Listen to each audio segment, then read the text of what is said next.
everyone and welcome to March Beauty Favourites, which is also a little bit of February Beauty Favourites as well, rolled into one because I just completely and utterly forgot to film February's. I don't know why, maybe it was because it was a short month or something, don't know. But anyway, it's all good because there are just slightly more products in the March Beauty Favourites instead. So let's get started. Now, if you follow my website, you'll know that for the past month or so, I've been working for Olay testing out the Regenerist Luminous range, which has already launched in the US, I think, but not yet in the UK. And I've been using this exclusively, so no other skincare products, apart from cleanser, obviously. And then I've been writing about my experience in website posts. So I'll put the link to those posts in the information box below. But now I have finished my testing, and so this is kind of the finale, I suppose. And I've done before and after pictures, which are really hard to take when it's skincare, but I do really think that there has been a difference. So I'm very pleased with these, and that one is definitely going to be kept in my skincare regime, in my arsenal of eye creams. I actually found the experience of only being able to use 2 products quite interesting. For someone who tests, you know, dozens and dozens of things, it was quite interesting just paring it back and having the same routine day and night. So I actually really enjoyed it in the end.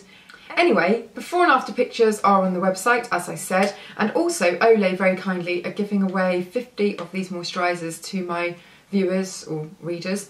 And the link to that post, which goes live about now, is right underneath this video. So click that, go on through, hopefully you'll be lucky enough to grab one of these, but make sure you come back for the rest of my favourites. Hello everybody, welcome back. Next thing on my favourites list is the Avon Gel Finish Nail Enamel.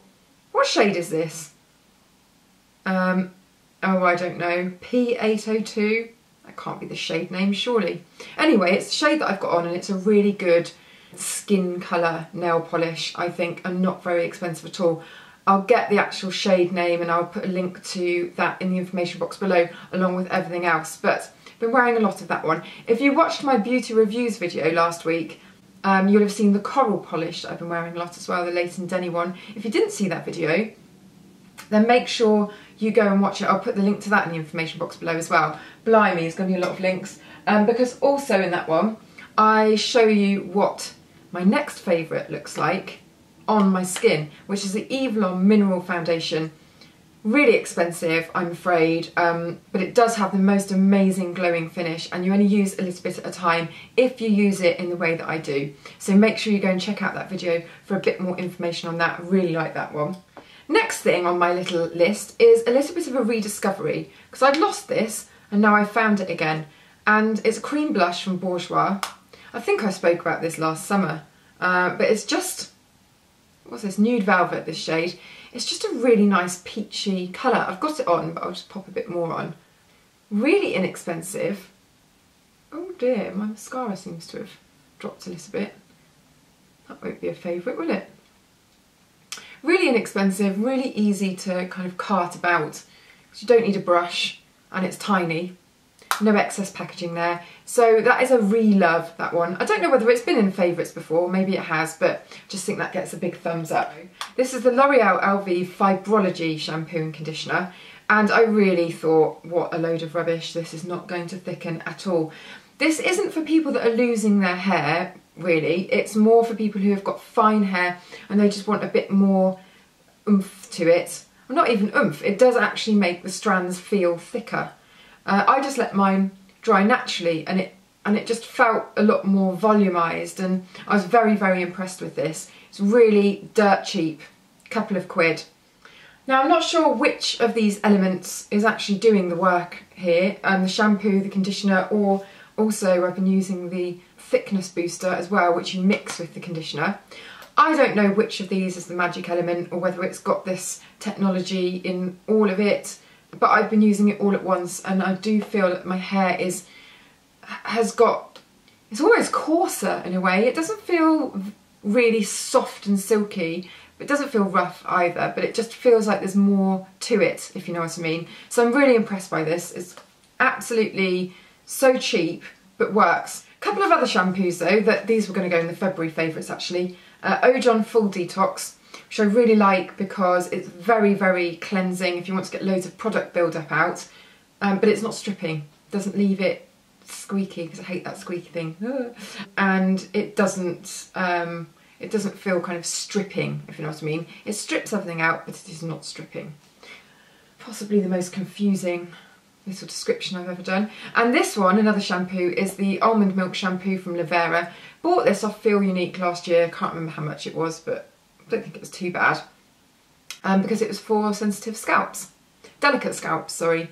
And I just really like it. It does feel very gentle. Again, foams nicely and feels like it's cleaning. I know that foam isn't an indicator of a good shampoo, blah, blah, blah. But personally, I like to have a foam going on. I hate those ones that just feel like they're not doing anything. So yes, that one, I like it a lot. Very gentle, but very effective. What else have I got to show you? Oh, another thing that was supposed to be in February favourites, which is a bit of a weird, small thing. But this is a lash comb from Japonesque. Now, most lash combs that I see are those awful ones that are on the other side of a brow brush, which I just think are the most useless beauty tools known to man. Whereas this is a really fine toothed metal lash comb. So you can really get in there, obviously not without a mirror, as I nearly just took my eye out, but you can really get in there and wiggle it through your lashes and it really separates them, and then you just wipe the comb clean. So I've been using that a lot for many, many years, but I've only just got around to talking about it because I suppose I'd taken it as it's one of those things you take for granted and you don't really talk about, but it's very, very good. Next little bunch of things, this is Studio 10 makeup, which has just launched into Cult Beauty, which is one of my favourite online little beauty haunts because it's very, it's not, they have got some mainstream brands, but it's more niche than mainstream. Anyway, these makeup palettes are supposed to be a little bit more correcting than anything else. So they really work on correcting imperfections and kind of redefining the shape of your face and things like that. That's an eye one here. And I'm going to just, oh no, my favourite one I haven't got with me, which is like a contour and a blush and highlighter. However, I've posted about these on my website earlier today or yesterday. So I should put the link to that post as well, because I actually really like this foundation. I think it's really nice. I'm getting well into my compact foundations at the moment, and all kinds of different foundations, I suppose, because I've been using that mineral one. Oh, I'm such an adventurous beauty person this year. Do you know, I think that, oh no, it's not. I thought you were going to be off the hook then. No, there's more. One more thing, which isn't really a new discovery, but I couldn't remember whether it's ever been in the favourites.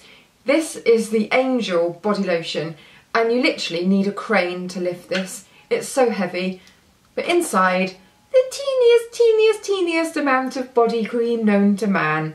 So it's kind of all bark, no bite in a way, this. It's like the heaviest thing in the world. However, I'm not that keen on Angel, the actual fragrance to spray on, but I love, love, adore this in a cream.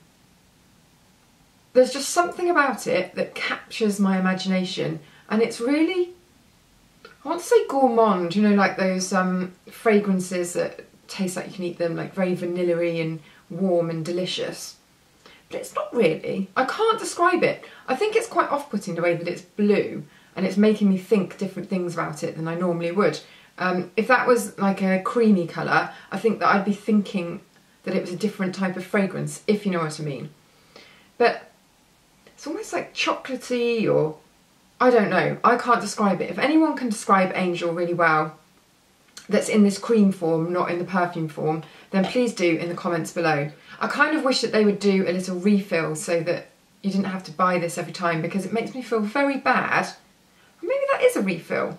No, it's not. It makes me feel really bad to throw away a huge, big monstrosity like that. And where's that going to go? In landfill. You can't recycle it, I don't think. So I kind of wish that they would change this if they could. I mean, I love it, but I want to keep this bit forever and just change the cream inside. So that is it, we are done. Make sure that you go and have a little look at all the links to things below. Give this a big thumbs up if you fancy, and make sure that you're subscribed to the channel, and I shall see you in the next video.